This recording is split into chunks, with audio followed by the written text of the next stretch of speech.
Oxford Energy Solutions Incorporated is a privately owned and operated company developing refrigeration solutions since its incorporation in 2006. We design and manufacture fully automated commercial refrigeration equipment from our Woodstock area facility, offering our customers complete control over their system operations. Ben Kungle, owner and president of Oxford Energy, has focused on optimizing efficiency with technology to make cooling better. We developed our market by looking at what was lacking in it. Whether it's from service or installation, the difficulties in our market weren't being addressed by the existing manufacturers. Customers need reliable systems that don't break the bank with high maintenance costs.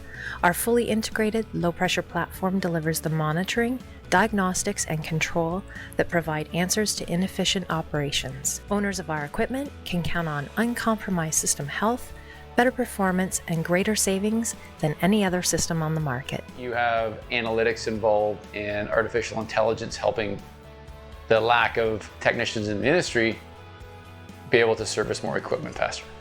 The benefit to the customer is that the money they're investing in equipment is actually worth what they're paying for now. It's not the same old stuff they used to get just at a higher margin. It's an improvement to the quality of the equipment, and it's an improvement to the quality and the longevity of the product that's being cooled, whether it's an automotive or it's food. A system that easily integrates solar or any other natural resourceful power into its platform, that can shift loads and does that all automatically and can let you know when power is not being optimized properly. When we're speaking to these younger generations at high schools, and when we talk to them about what really happens in a day at our company and what we're doing and what we're applying, all of a sudden there's a lot of excitement. The future of this is a dramatic change on the core basics of how refrigeration systems are installed and used today. So that's where we're taking this.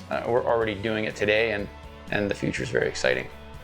So yeah, I would like to thank the Woodstock Chamber of Commerce for the nomination, and it's very exciting to be part of. Thank you.